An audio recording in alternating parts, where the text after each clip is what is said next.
하나님의 말씀의 제목은 오늘 마지막 집사의 자격이라는 제목으로 함께 은혜 나누고자 합니다.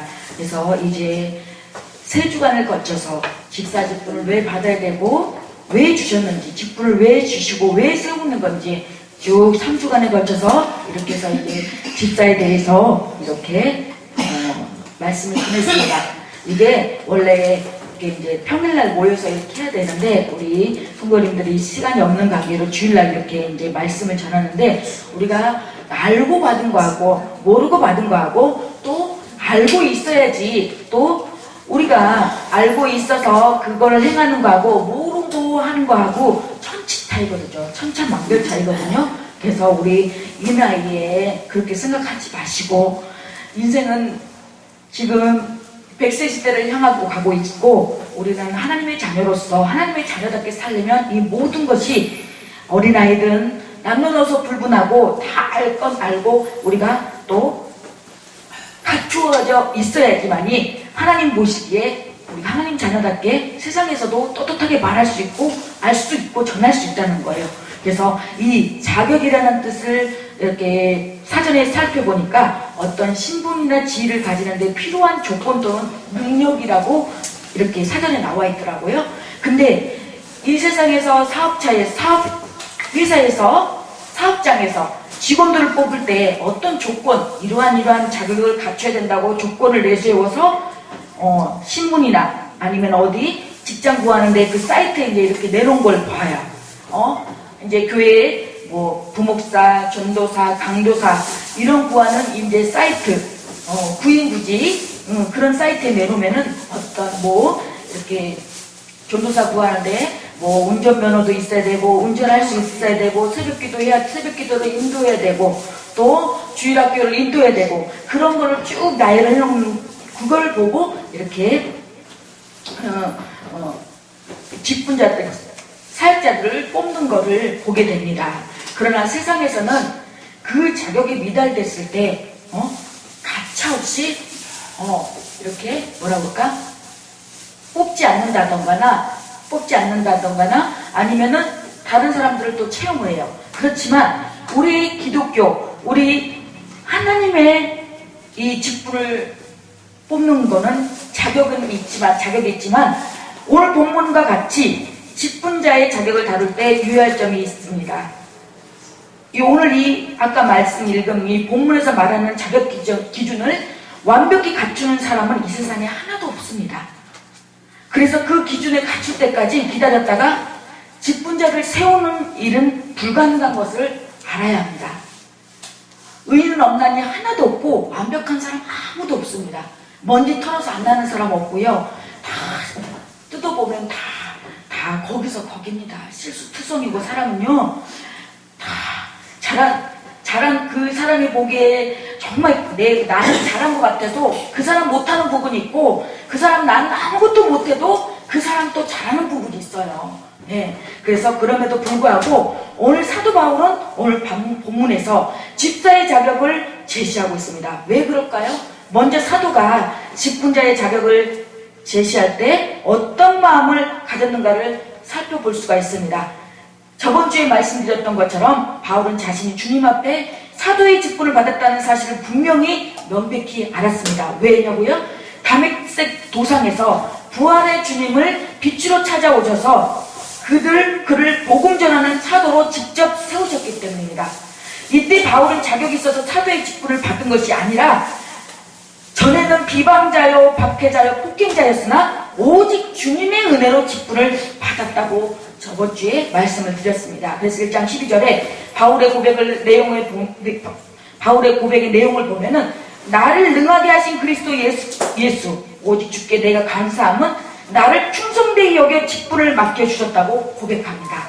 집사의 직분을 성도들이 본문을 읽으면서 심한 죄책감에 빠지거나 집사 직분을 받기 전에 있는 성도들이 자신은 절대 그런 직분을 받을 자격이 없다는 이런 패배감에 사로잡혀서는 안 될 것입니다. 오히려 집사의 자격이 없음에도 불구하고 나를 그럴 성도로 여겨주시는 주님의 은혜를 붙잡아야 합니다. 모든 사람은 기회가 있습니다. 하나님께서 이때 나에게 직분을 주시기 위한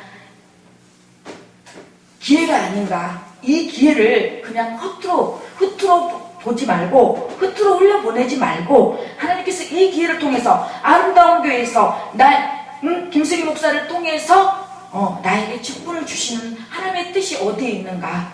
하나님의 뜻이 분명히, 하나님께서 나를 그래도 예쁘게 보고 정말 충성되게 여겨서 나를 집사 직분을 주시려고 하나보다 감사히 은혜로 받으시길 바랍니다.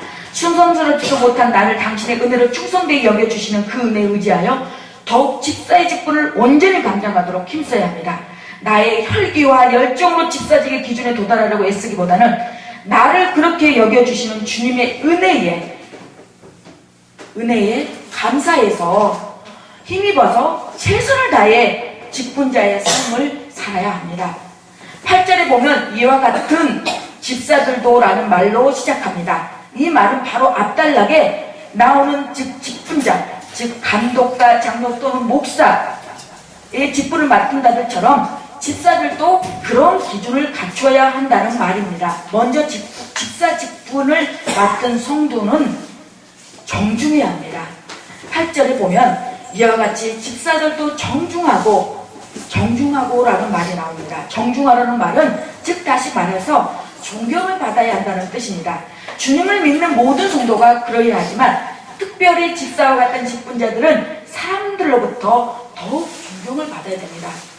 그래서 두 번째로 일구이연하지 말아야 합니다.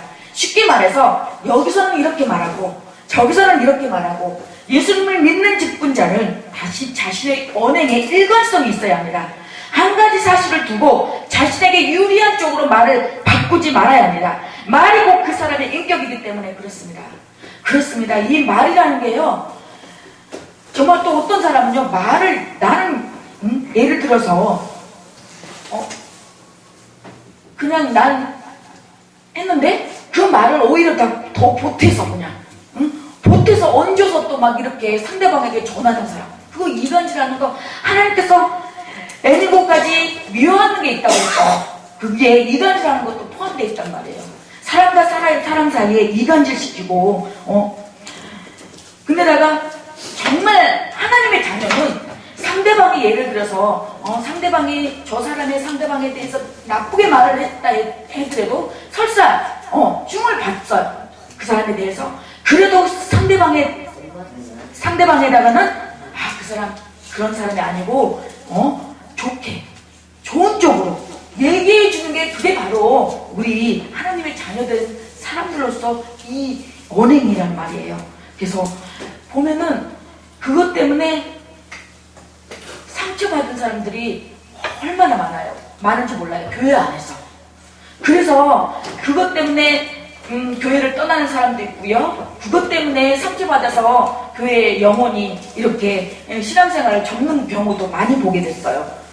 그런데 그 과정이 그 또한 그거를 왜 나한테 저 사람이 저럴까라고 분명히 그렇게 말한 사람은 전한 사람은 분명히 하나님의 말씀에 입각하여서도 그건 잘못된 거예요. 그 사람이 상대방이 나빴어요. 근데 그걸 떠나서 그 속에서 그 사람이 그렇게 한 행동에 대해서 한 번쯤은 하나님 왜 전에는 저도 그랬어요. 전에는 막 저에게 신학교에 공부할 때 또 사역할 때 저를 이렇게 모함하는 경우도 있었고 그래서 막 그 사람 때문에 너무 힘들어서 하나님 왜 저 사람이 나한테 왜 저러는지 모르겠다고 막 하나님 앞에 기도하면서 막 그 사람은 얼마나 막 힘들었는지 몰라요. 막 그 사람이 떠나든가 내가 여기 있던가 막 그렇게 해달라고 나 그럼 못한다고 하나님 앞에 막 그렇게 기도했어요. 근데 지금은 그 단계가 이제 넘어가서 그 사람을 통해서 나를 더 단단하게 훈련시키는 과정이다. 그렇게 생각하면 편해요. 하나님께서 그 상대방을 통해서 물론 그러니까 얘기를 했더라도 왜 이렇게 했는데 왜 말을 그렇게 했습니까? 그렇게 안 했으면 좋겠네요. 이렇게 사람이 있잖아요. 저도 옛날에는 막 화가 나면요, 이 화가 난 이게 금방 표시가 났어요. 근데 가장 이긴 사람이 누군지 아세요? 화내지 않고 웃으면서 얘기하는 게 가장 그 사람한테 승리하는 거예요. 그 사람 완전 한 번 팍 매기는 거예요. 막 성질내고 막 화내고 같이 막 그런 게 아니라 웃으면서 살살 웃으면서 얘기해봐요. 그 사람 더 약 올라요. 더 약 올라서 어떻게 할 줄 몰라요. 그게 이기는 거예요. 예.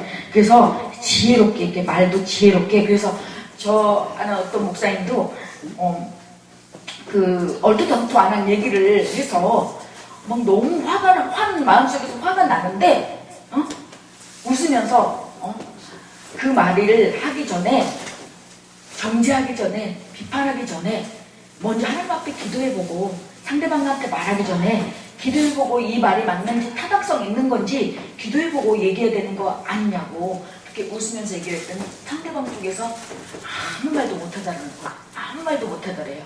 그게 이기는 거예요. 막 화내고 승질내고 막 소리 지르고 그런 것보다, 예. 아예 그리고 어쩌면 침묵을 지켜버리는 게 더 나아요. 침묵을 아무 말도 안 하고 그냥 뭐 가타부타 말을 하지 않아버리는 게 어쩌면 더 그 상대방이 더 혼자서 떼다가 마르거든요. 그럴 경우에는.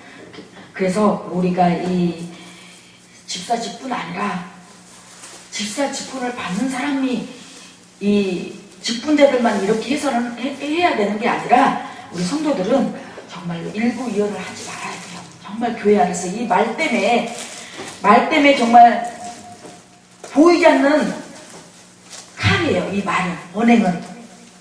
네. 그리고 세 번째로 집사 직분을 맡은 사람은 술에 임박하지 않아야 됩니다. 이 임박하지라는 말은 습관적으로, 예속적으로, 지속적으로 마시는 일이 없어야 된다는 거예요. 그리고 또 술 마시는 일에 마음을 빼앗겨서는 안 된다는 것입니다. 그래서 우리 아름다운 교회도 이 오시는 할아버지 성도가 있는데 보면은 처음에는 잘 나오시다가 이 동네에 할아버지들하고 보면은 맨날 놀이터에서 술 막걸리 마시고 그러더니 이제 술에 잡혀가지고 맨날 대낮에서 술이 곤드레 만드레 취해가지고 몇 번은 이제 곤면하고 볼 때마다 곤면하고 막 몇 번 막 이렇게 교회 안 나와서 당신 입으로 막 이렇게 말씀하셔요. 막 예배에 안 지키고 그래서 아프고 막 다치고 막 그래도 그게 너무 이게 잡혀버리니까 이 알코올 중독에 잡혀버리니까 본인 자신도 힘드신 거예요. 그래서 예전에 어떤 목사님이 전도하다가 하도 교회를 안 나오니까 하도 나오라고 했고 나올 때끼 하면서 안 나오니까 나중에는 이제 정신 차리라고 지옥이나 가라고 그렇게 해버리니까는 정신 번쩍 났는지 그때부터 교회에 나왔다고 그런 얘기가 있더라고요. 그런 것처럼 우리가 그분이 진짜 지옥에 가라고 그 말이 정말 진심이겠어요. 너무 성도를 사랑하는 마음에서 정신 차리라고 이렇게 그래야지 뭔가 충격을 먹어야지 나올 수 있을 것 같으니까 하나님께 기도하다 지혜를 구해서 그렇게 하지 않았나 생각해요. 그래서 집사 직분을 맡은 성도는 깨끗한 양심의 믿음의 비밀을 집사에 가진 자라야 합니다. 이것이 중요한 자격입니다. 깨끗한 양심이란 예수님의 보혈로 정결함을 받은 즉 거듭난 양심이라는 뜻입니다. 그리고 믿음의 비밀은 성령께서 말씀을 통해 계시해 주시는 예수님의 구원을 의미합니다. 십자가 보혈로 거듭난 양심을 가지고 구원의 비밀을 깨달은 자만이 집사의 직분을 감당할 수 있는 것입니다. 그리고 12절에 보면은 집사들은 한 아내의 남편이 되어 자녀와 자기 집을 다스리는 자일지니 여기서 왜 한자가 왜 들어갔을까요? 한 아내의 남편이 되어 왜 아내의 남편이 되라고 했을까요? 이거는 남자들뿐만이 아니라 남자뿐만 아니라 남자에게만 해당되는 것이 아니라 남자 여자 다 해당되는 말이에요. 집사들은 한 아내의 남편이 되어 한 남편의 아내가 되어 자녀와 자기 집을 잘 다스리는 자가 되어야 돼요. 그래서 보면은 제가 예전에 처음 이렇게 신앙생활 했던 데도 받은 은혜가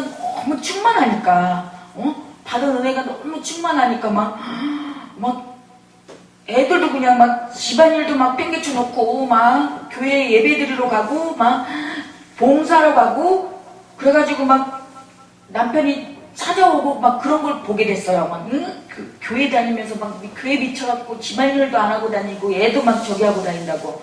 그러면은 덕이 안 된다는 거죠. 그래서 교회 일도 잘하고 먼저 가정의 일도 잘 깨끗하게 하고. 근데 또 어떤 사람은 진짜 교회 봉사는 잘하는데 집에 가보면 난리. 예? 아주 막 이렇게 신방 가보면 예전에 막 교회에 신방 가잖아요. 예? 신방 가면은 내에다가 이제 신방하는 날, 신방날 봄에 가을에 이렇게 봄 신방 많이 하잖아요. 그러면은 내에 다뤘다가 봄 신방하는 날만 대청소하고 뭐 그런 가정들 많이 봤어요. 그래서 그러지 마시고 집에도 깨끗하게 하고 정리정돈 잘 하고 그리고 또 교회 와서도 해야지 예배 드리는 게 더 은혜롭지 않을까요? 그리고 11절에 보면 집사들과 함께하는 아내 또는 여집사도 정숙하고 모함하지 말아야 된다고 합니다. 이 모함은 비방, 배반, 중상자라는 뜻이 있습니다. 그리고 아니하면 절제라는 말은 침착하다는 말이에요. 침착하고 세상에 취하지 아니하는 것. 막 세상 것에 저기에서 막 쇼핑을 막 있는 대로 막 아주 카드 긁어서 막 그런 가족들도 많이 봤어요. 응? 막 쇼핑마다 막 쇼핑하는 것마다 다 사고. 그래서 뭐 또 옷을 막 너무 막 비싼 거 가지고 막 음식 같은 거 막 먹으면서 막 그렇게 세상에 취하지 않아야 돼요. 절제하며 모든 일에 충성된 자. 이것이 꼭 여자에게만 해당된다는 말이 아니라 남성 모든 직분자들이 특히 절제하며 모든 일에 충성할 수 있어야 합니다. 이 충성이라는 말은 믿을만한, 신실한, 신뢰하는 진실함이라는 뜻을 갖고 있어요. 그리고 13절에 보면은 집사의 직분을 잘한 자들은 아름다운 지위와 그리스도 예수 안에 있는 믿음의 큰 담력을 얻는이라고 했습니다. 바울은 집사의 직분을 잘 감당했을 때 주어지는 유익에 대해 말씀하고 있는데 다시 한번 읽어보자면 집사의 직분을 잘하는 사람들은 아름다운 지위와 그리스도 예수 안에 있는 믿음의 큰 담력을 얻는다.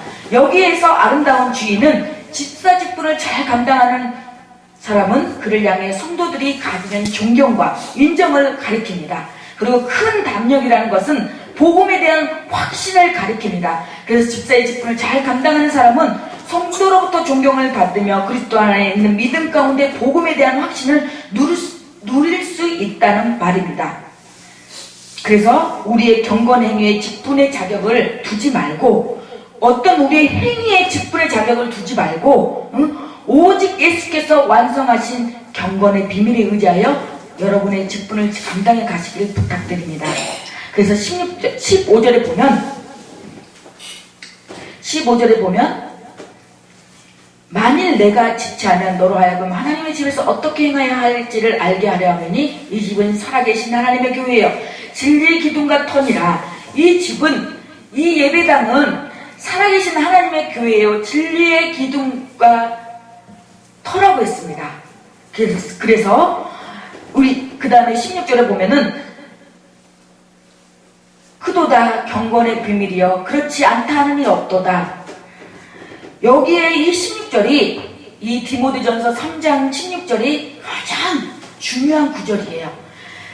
크도다 경건의 비밀이여 그렇지 않다 하는 이 없도다. 우리가 맡은 직분을 감당할 수 있게 하는 경건의 비밀을 담고 있는 그분은 오직 예수 그리스도예요.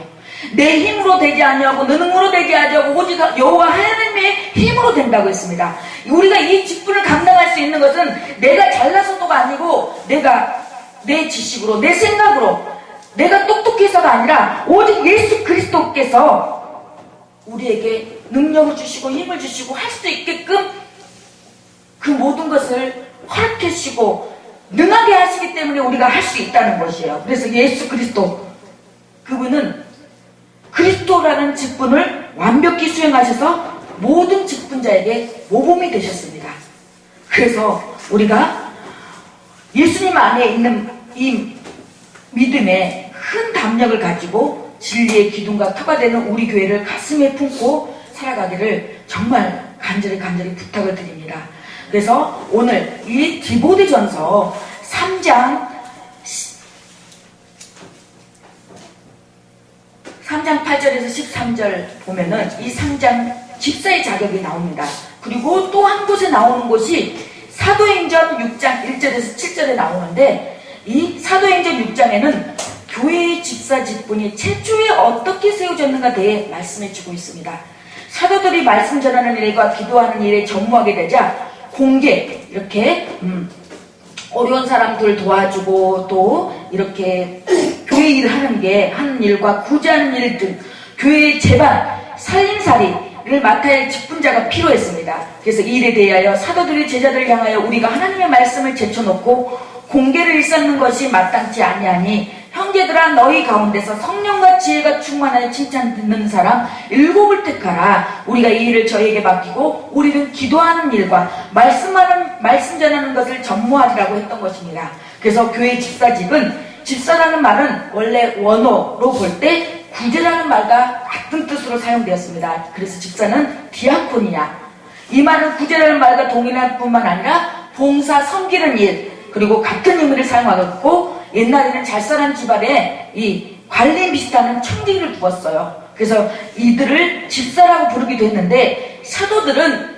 이 7 집사직을 선택하는 일에 있어서 그 자격 기준을 말하고 제자들의 손에 의해 선출하도록 했습니다. 3절에서 너희 가운데서 성령과 지혜가 충만하여 칭찬 듣는 사람 7을 택하라고 했습니다. 그래서 집사 직분을 가질 수 있는 사람의 첫 번째 요건은 성령 충만한 사람입니다. 우리는 사도행전 2장 이하에부터 성령 충만이라는 말을 우리 사도행전 보면은 자주 듣게 돼요. 우리가 또 일상생활 성령 충만해야 된다고, 성령 충만 받아야 된다고 그러잖아요. 그래서 여기서 성령의 충만과 성령의 세례와는 혼돈해서는 안 되는 것입니다. 성령 세례는 그리스도인들이 그리스도를 영접했을 때 그 마음에 임하시는 것을 의미하고, 그러므로 거듭난 사람은 누구에게나 성령이 임재하는데 이 성령의 임재하심을 성령의 세례라고 합니다. 그러나 성령의 충만함은 성령의 능력 가운데서 그 성령의 인도함을 따라 살아갈 수 있는 성령의 역사를 말합니다. 그래서 우리가 내 인생이, 내 삶이라고 해서, 내 몸뚱아리라고 해서 내 마음대로 가는 것이 아니라, 내 마음대로 살아가는 것이 아니라 성령의 인도함을 받아서 성령께서 가라는 곳에 가고 성령께서 가지 말라는 곳은 가지 않는 그런 삶을 살아가는 것이, 성령의 주장함을 받아서 살아갈 때 그런 사람을 성령의 충만을 받았다고 말하는 것입니다. 그리스도인들은 성령의 충만함을 받지 않고는 예수를 믿을 수가 없습니다.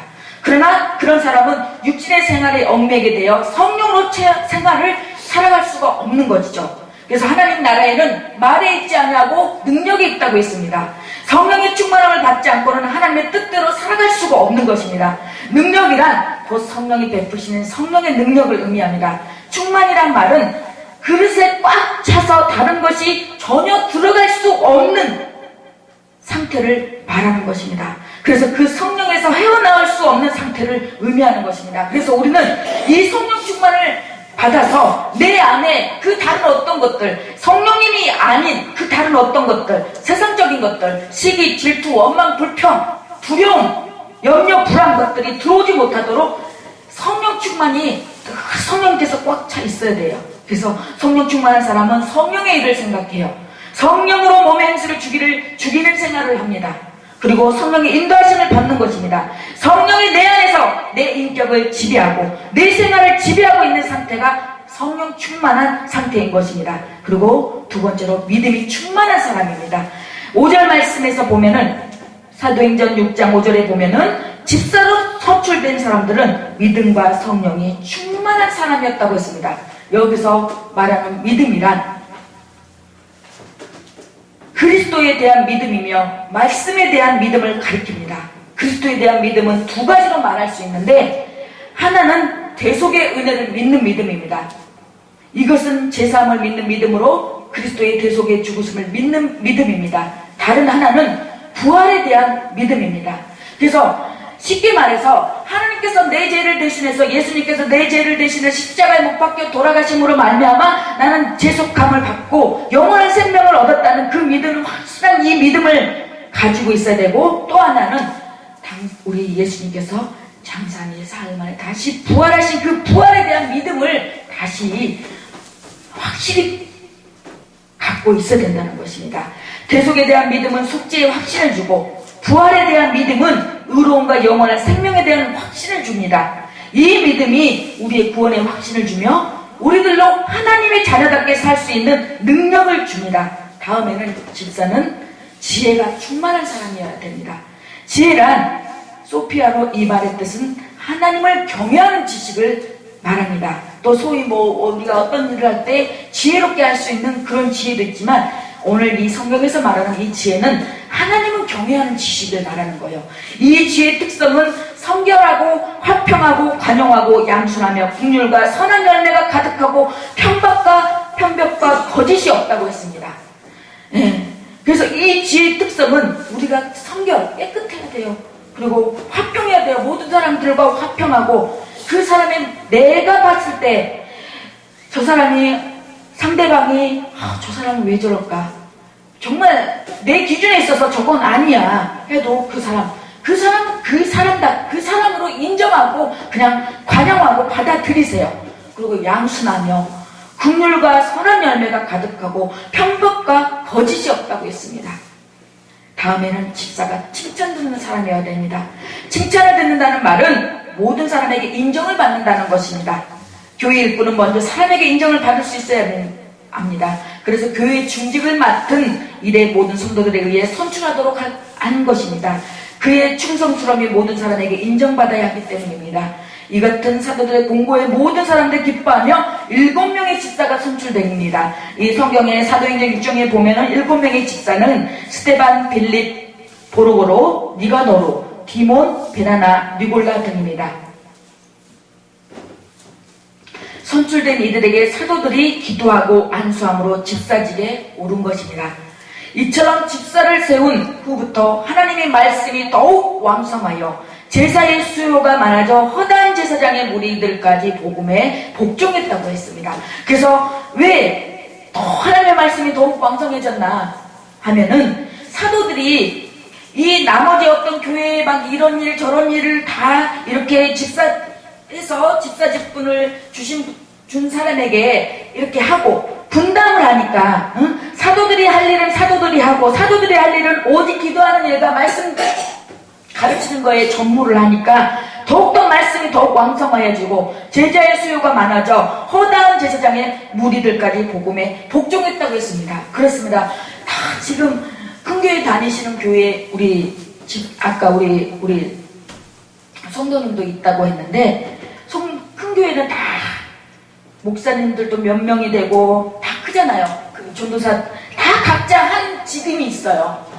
그러니까 이렇게 더 큰 교회는 더 커질 수밖에 없어요. 왜? 다 각자 하는 분담이 있기 때문에 그 부서가 더 활성화되잖아요. 예? 그래서 교회가 바로 질서가 있고 체계가 잡혀지려면은 각자 그 맡은 직임을 거기에 최선을 다하다 보면은 주일학교 부서는 주일학교 부서대로 부흥되고 또 청년부는 청년부대로 그래서 다 각자 이렇게 큰 교회는 이렇게 다 따로따로 드는 거예요. 그 담임 목사님이 주일학교도 하고 청년부도 하고 학생부도 하면은 다 너무 버겁잖아요. 그러니 다 각자 맡은 각자 합당한 그 목사님들을 전도사님들을 세워서 거기에 밖에 교회를 세워 나가는 거예요. 그래서 우리 아름다운 교회도 이 집사 직분을 세우려고 하는데 궁극적인 목적은 더 중요한 거는 성령님께서 기도를 하는데 우리 성도님들 이날 여태까지 교회에 정말 오래 다니시는 분들도 계실 거예요.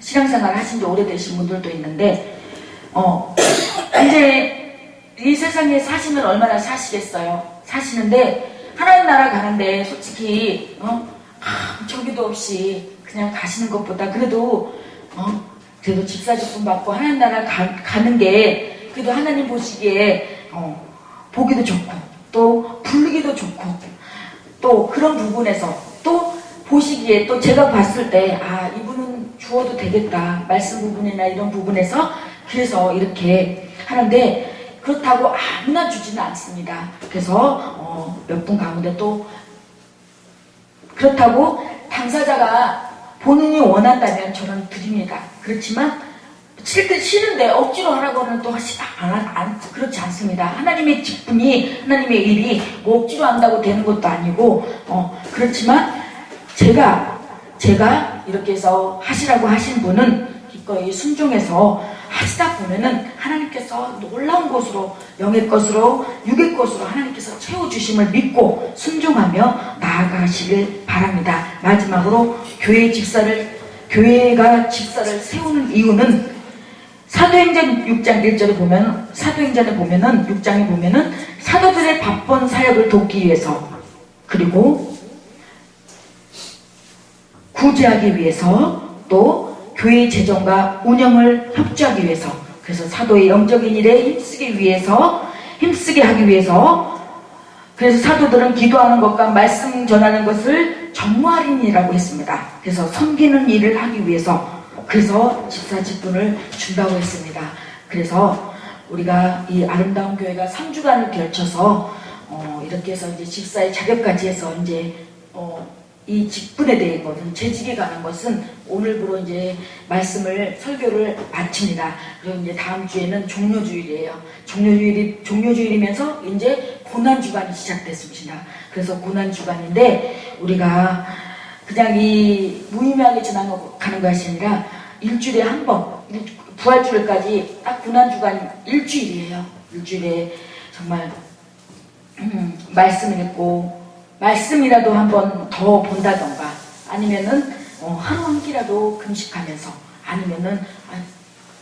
아니면은 찬송을 한다던가 아니면 아침 저녁을 정해놓고 기도를 하신다던가 이렇게 해서 한번 이 고난주간을 한번 의미 없게 보내지 마시고 뜻있게 이렇게 보냈으면 좋겠어요. 그리고 우리는 다 적이 아니에요. 우리는 여기 있는 모든 분들은 다 하나님 안에 한 피 바다 한 몸 이룬 하나님의 자녀예요. 우리 성도님들도 자녀들이 있지만 자녀들끼리 서로 싸우면 복이 좋아요? 복이 안 좋아요? 복이 안 좋죠. 마음 아파요? 마음 안 아파요? 속상해요? 안 속상해요? 속상해요. 하나님도 그래요. 하나님도 자녀들끼리 다 하나님의 자녀잖아요. 근데 하나님 자녀들끼리 싸우고 그러면 하나님이 기뻐하지 않고 속상해요. 그래서 우리는 서로 불쌍히 여겨야 돼요. 긍휼히 여기고 그래도 여기까지 서로 이평생 여기까지 서로 얼마나 힘들게 왔나 말하지 않아도 우리는 서로 다 알잖아요. 그러면서 그냥 서로 위로해주고 서로 그냥 따뜻거려주고 서로 감싸주고 교회 안에서는 그래야 돼요. 교회 안에서는 세상 사람들이야 하나님을 모르고 예수님을 모르니까 시기하고 질투하고 그런다지만 우리는 하나님의 자녀잖아요. 하나님의 자녀만큼은 서로 이렇게 관용하고 오래 참음으로 인내하면서 저 사람이 왜 저럴까라고 생각하기 전에 저 사람의 그 모습은 그냥 그래 저 사람은 저렇다라고 인정하고 그냥 받아들이고 또 그 상대방의 나쁜 모습을 보려면 한두 끝도 없어요. 진짜로. 저도 송주 목사님 있지만은 진짜 나쁘게 보려니까 한두 끝도 없더라고요. 진짜로.